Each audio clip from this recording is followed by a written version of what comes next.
Nous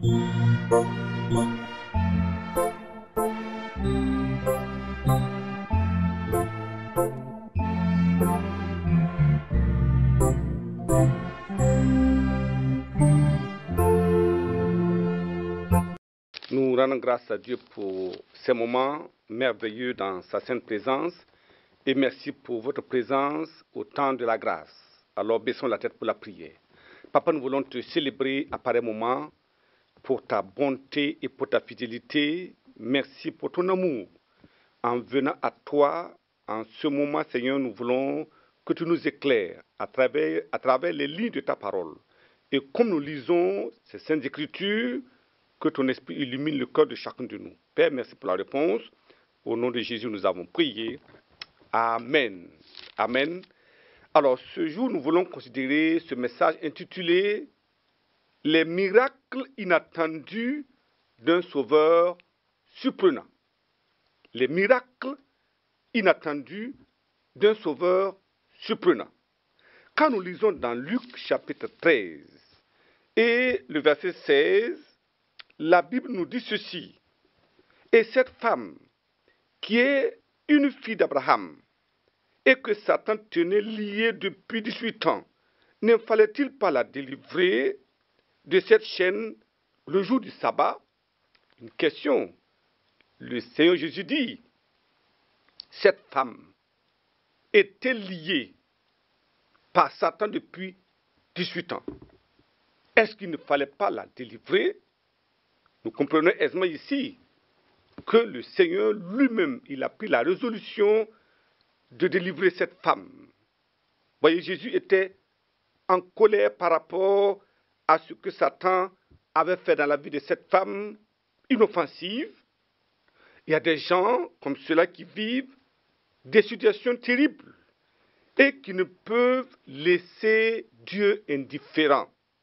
Alors, le diable traumatise des multitudes de gens à tel point que Dieu ne peut pas ne pas intervenir. Forcément, quand tu regardes ces personnes dans la souffrance, sa compassion le soulève et forcément, il intervient par la manifestation de sa puissance. Pourquoi? Pour sauver. Pourquoi? Pour délivrer et pour guérir et même pour bénir. C'est le cas de cette femme que Satan impitoyablement tenait liée depuis 18 ans. Alors, en ce jour, certainement, Dieu fera quelque chose d'inattendu dans votre vie. Comme nous continuons dans la lecture de la Bible, Dieu va nous surprendre au nom de Jésus. Premier point que nous allons considérer, la décision solennelle du Sauveur. Voyez là, c'est une décision solennelle. Il n'a pas besoin de conseils, il n'a pas besoin qu'on le soutienne. De manière solennelle, il prend sa décision. Deuxièmement, nous parlons de la disposition soutenue des soupirants. Si Dieu prend la résolution d'intervenir, de secourir, alors il faut que nous soyons dans une disposition soutenue. Troisièmement, nous parlerons de la délivrance sans équivoque du Sauveur. Lorsque la main de Dieu bouge, la délivrance est sans équivoque.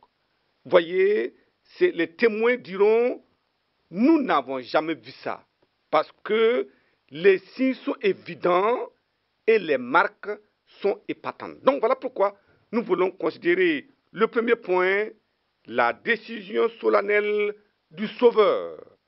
Quelles sont les décisions que Dieu prend, voyez, dans toutes les circonstances et les conséquences et même les malédictions causées par le péché dans la vie de l'homme?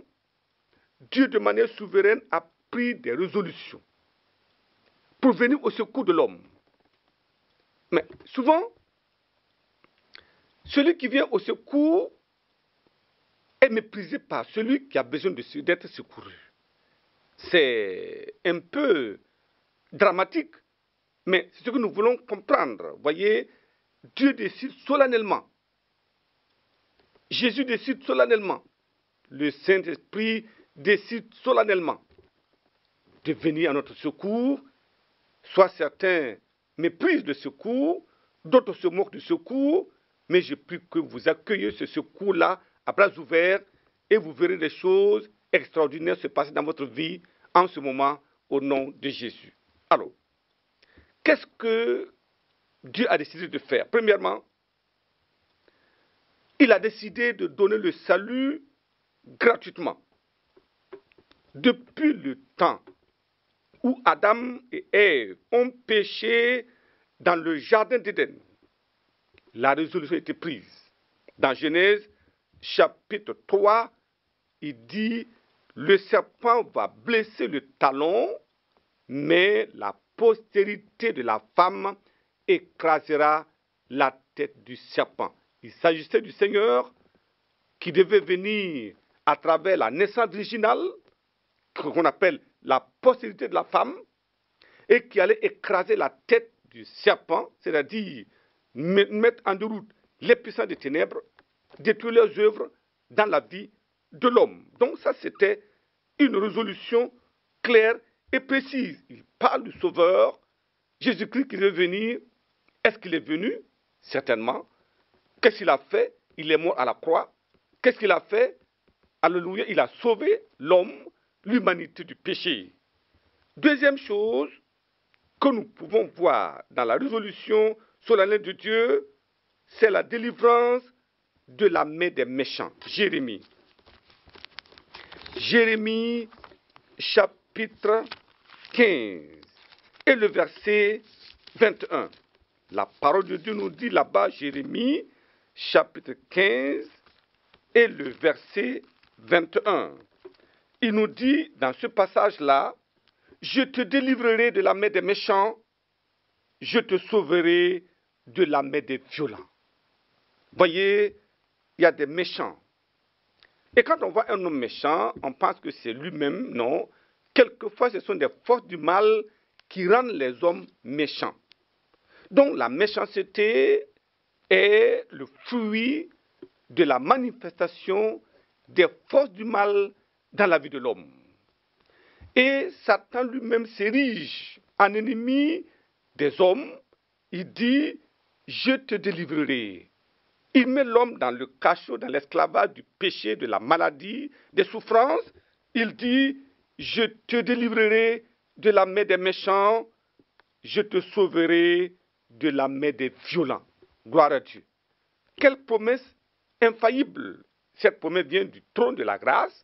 Il a la capacité effectivement de délivrer et de sauver. Troisième chose, décision solennelle, c'est la guérison de toute maladie. Voyez, souvent, les gens se disent, bon, je vais continuer à souffrir, cette maladie est la volonté de Dieu. Regardons dans Jérémie chapitre 30 et le verset 17. Il dit là-bas, mais je te guérirai, gloire à Dieu, je panserai tes plaies, dit l'Éternel, car il t'appelle à repousser cette sillon dont nul ne prend soin. Il dit, je te guérirai. Ça, c'est la promesse du Seigneur. Quel est votre problème aujourd'hui? Est-ce que c'est votre cœur qui est malade? La guérison interviendra. Est-ce que c'est votre corps qui est souffrant? La guérison interviendra. Est-ce que c'est la circonstance qui fait que tout en vous est malade? Alors, il y aura un changement de la circonstance parce qu'il dit, je te guérirai. Ça, c'est Dieu qui parle. Et quand il parle, personne ne peut dire non, parce que non seulement il a la capacité, il a le désir, et il est résolu de le faire. Il le fera certainement au nom de Jésus. Quatrième chose, c'est la bénédiction pour les racheter. Regardons dans Genèse. Genèse chapitre 12, et nous lisons du verset 1 au verset 2. Genèse chapitre 12. La parole de Dieu nous dit là-bas, Genèse chapitre 12, verset 1, l'Éternel dit à Abraham, va-t'en de ton pays, de ta patrie, et de la maison de ton père dans le pays que je te montrerai. Je ferai de toi une grande nation et je te bénirai. Je rendrai ton nom grand et tu seras une source de bénédiction. Gloire à Dieu. Voyez, Dieu dit, lève-toi, va-t'en de ton pays, de ta patrie, de la maison de ton père, et va là où je te montrerai, car là, tu seras grand. Dieu a fait la promesse. Quand Dieu décrète des choses dans la vie de l'homme, il n'y a personne, ni Satan, ni les hommes, ne peuvent changer la résolution de Dieu dans la vie de l'homme. Souvent, nous sommes en train de souffrir pour rien. Souvent, nous sommes en train de courir alors que nous ne sommes poursuivis par personne. Parce que c'est la peur. La peur fait que beaucoup de personnes commencent à courir sans arrêt. Non. Il dit, je te bénirai. Et la bénédiction de Dieu sera surprenante dans votre vie à pareil moment. Donc, nous avons vu premièrement la décision solennelle du Sauveur. C'est solennel. Il n'a pas eu besoin de conseil, mais il a résolu en lui-même de faire ces choses pour vous. Deuxième chose, la disposition soutenue des soupirants. Est-ce que vous aspirez, vous soupirez quoi? Au salut? Est-ce que vous soupirez à quoi? À la délivrance? Est-ce que vous attendez la guérison? Est-ce que vous êtes en train de scruter le ciel pour que la bénédiction de Dieu vienne? Alors nous devons avoir la disposition soutenue. Et alors, le miracle interviendra certainement. Regardons dans Luc, chapitre 13. Luc, chapitre 13, vous vous rappelez de cette femme? Lisons à partir du verset 10. Jésus enseignait dans une des synagogues le jour du sabbat. Et voici, il y avait là une femme possédée d'un esprit qui la rendait infirme depuis 18 ans, car elle était courbée et ne pouvait pas se redresser. Cette femme était courbée. Pourquoi? Parce que elle était possédée d'un esprit. Et elle était là. Alors, voyez, la question, est-ce que cette femme était partie pour la guérison de cette bosse? Non. Parce qu'en ce temps, alors les miracles étaient rares, les sacrificateurs avaient abandonné la foi et les prophètes étaient rentrés dans la compromission et la voix de Dieu se faisait rare en ce temps-là. Il n'y avait pas de miracle. Mais il y avait la parole de Dieu parce que dans la synagogue, on lisait la parole de Dieu et cette femme était venue. Elle était assoiffée de quelque chose. La parole de Dieu. Voyez souvent, les gens sont concentrés sur leurs problèmes, leurs maladies. Oh, ils oublient la solution de ces problèmes qui est la parole de Dieu. Non seulement la parole de Dieu, en la comprenant, va nous délivrer de la maladie, mais nous amènera au ciel. Elle va nous délivrer de toutes les œuvres du diable et nous amène au ciel. Donc la parole de Dieu, en l'écoutant, nous comprendrons quelle est la volonté de Dieu, quel est le plan de Dieu, qu'est-ce que je dois faire en tant qu'enfant de Dieu, quelle est la marche chrétienne attendue de moi. Et alors en ce moment, nous allons nous conformer à la parole et alors le ciel nous est ouvert. Donc cette femme était préoccupée par ça. Elle était disposée à écouter la parole de Dieu jusqu'à la fin. Voilà pourquoi Jésus devait intervenir. Il a vu le cœur de cette femme. Alors, il devait intervenir rapidement. Regardez ce qu'il a fait. Il a touché la femme. Regardez au verset 13. Et il lui imposa les mains. À l'instant, elle se redressa et glorifia Dieu. Amen. Donc, Jésus devait intervenir parce qu'il a vu le cœur de cette femme.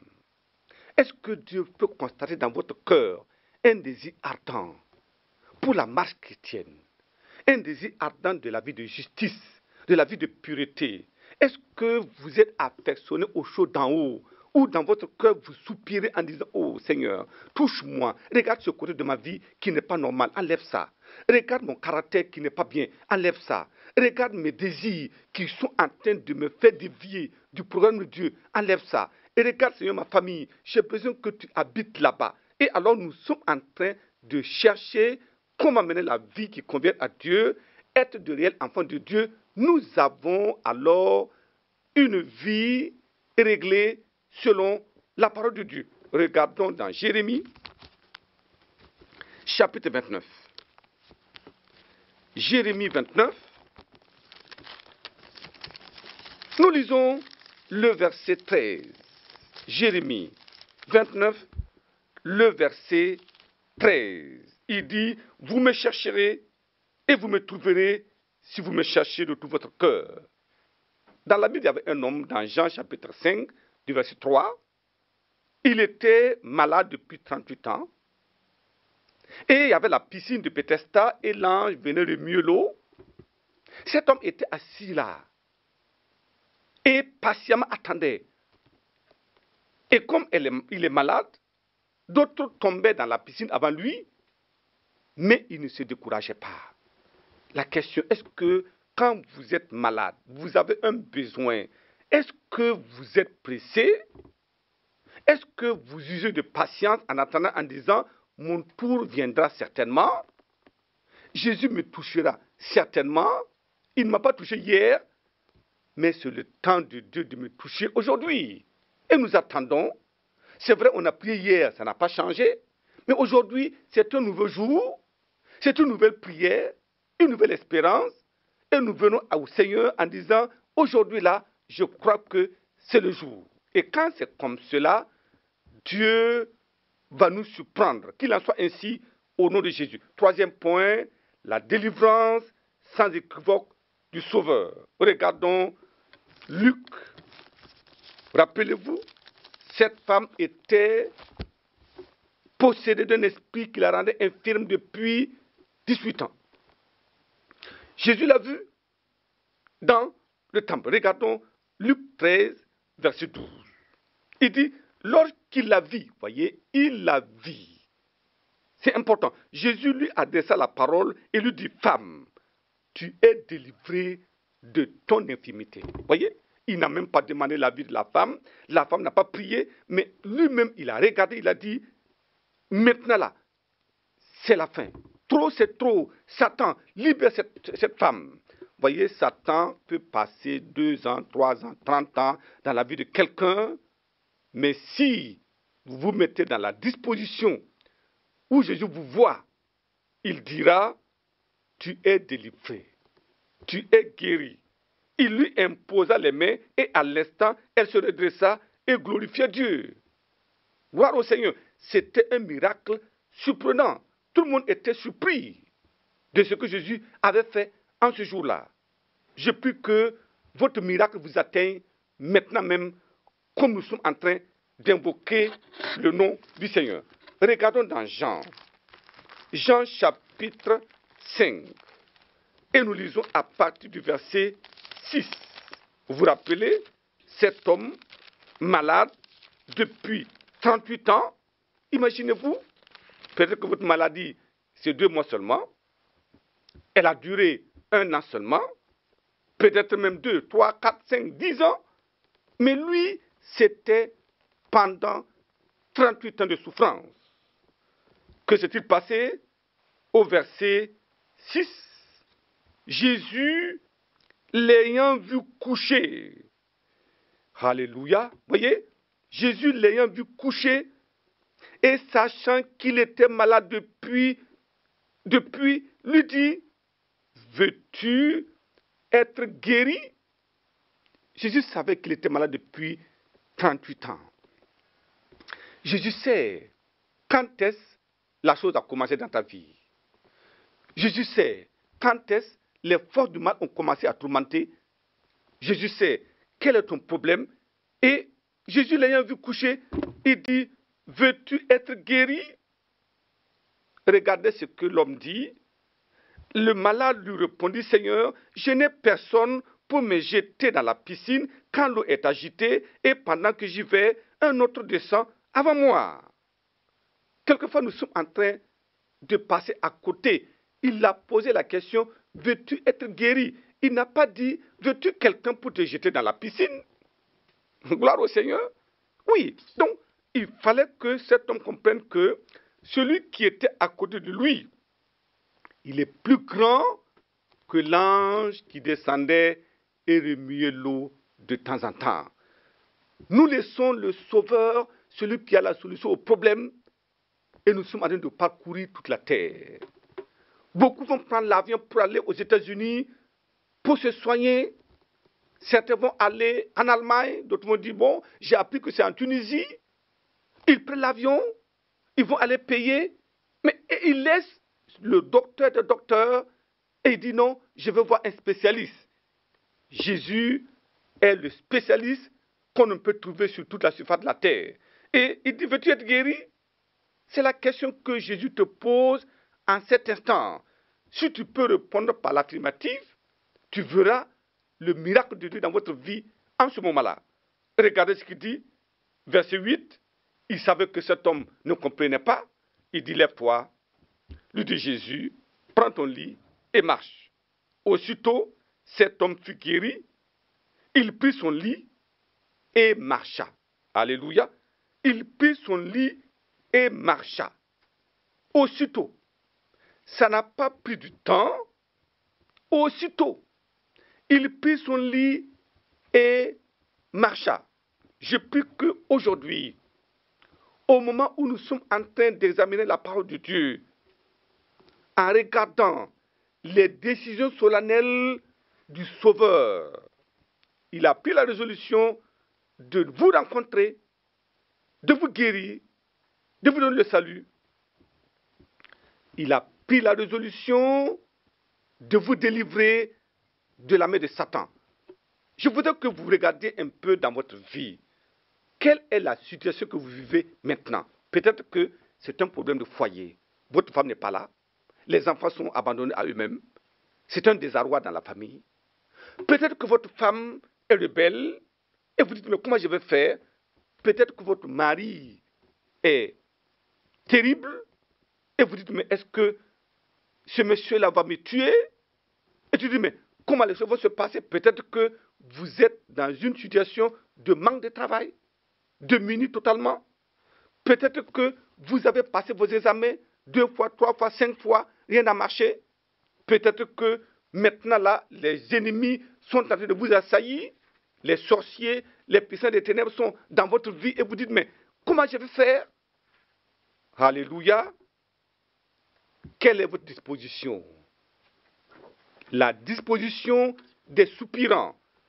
C'est dire, j'ai appris l'histoire, que cet homme est monté à la croix. J'ai appris l'histoire que depuis ce temps, quiconque le touchait était guéri. Quiconque invoque son nom est délivré. Parce que Dieu lui a donné un nom qui est au-dessus de tout nom. Et au nom de Jésus, tout genou fléchit et toute langue confesse que Christ est Seigneur à la gloire de Dieu le Père. Alors donc, si c'est ainsi, je mets ma confiance en lui. Voilà pourquoi je voudrais vous inviter à dire, Seigneur, mon problème, c'est mon péché. Tout commence là. Vous voyez, il y a des gens qui disent, bon, ne regarde pas mes péchés là. Ne regarde pas à ces choses, mais guéris-moi seulement. Dieu dit non, donne-moi tes péchés. Je te donne le salut premièrement. Ensuite, je guéris ton corps. Il dit, délivre-moi parce que j'ai des cauchemars, des maris de nuit, des femmes de nuit. Dieu dit non, donne-moi tes péchés d'abord et je chasserai ces esprits méchants de ta vie. Nous voulons donner une autre orientation au Sauveur. Non, il a tracé la ligne suivant les prescriptions médicales du Seigneur. Quand le docteur dit, tu prends le premier produit à 6 heures, tu prends le deuxième produit à 20 heures, tu prends le troisième produit à minuit, tu ne peux pas renverser ça. Gloire à Dieu. Donc Jésus dit, donne-moi tes péchés et je te donne le salut, la vie éternelle au ciel. Donne-moi tes péchés, je te guéris. Donne-moi tes péchés, je te délivre. Alors suivant cela, baissons la tête pour la prière et Dieu fera le reste Au nom de Jésus, prions. Confessez vos péchés maintenant, que nous prions, et à l'instant, le Seigneur vous touchera. Papa, merci pour toutes ces personnes qui confessent leurs péchés. Je prie que tu pardonnes à chacun. Que le sang de Jésus descende dans leur cœur pour les nettoyer. Et que maintenant, tout lien avec le péché soit brisé. Et que maintenant, oui, leur nom soit transcrit dans le livre de vie au ciel. Et voilà, regarde maintenant, Seigneur, tout ce que le péché a entraîné dans leur vie, je demande que tu étendes ta main. Touche-les maintenant. Toutes ces personnes qui sont malades dans leur corps, je demande que tu les touches de la tête aux pieds et que ces maux de tête là-bas, ces maux de ventre là-bas, ces maux de hanche au niveau des genoux, je prie que tous ces maux soient détruits au nom de Jésus. Je prie que ces problèmes dans les yeux là-bas disparaissent instantanément au nom de Jésus. Que ces oreilles s'ouvrent. Papa, manifeste ta puissance, que les paralytiques soient délivrés. Je demande, Seigneur, que ces oppressés, Satan, les esprits méchants, je demande, Seigneur, que tu les réprimes dans leur corps, dans leur vie, dans leur âme, dans leur esprit, et apporte la délivrance totale au nom de Jésus. Seigneur, je m'étais ici et en vertu de l'autorité qui m'a été conférée, je commande, force du mal, libérer ces hommes, libérer ces femmes, libérer ces enfants, au nom de Jésus. Père, manifeste ta puissance et glorifie ton nom. Merci pour la réponse. Vous êtes guéris, vous êtes délivrés, au nom puissant de Jésus. Bénis les uns et les autres maintenant. Au nom de Jésus, nous avons prié. Amen. Amen. Que la grâce abondante de Dieu vous soit accordée au nom de Jésus.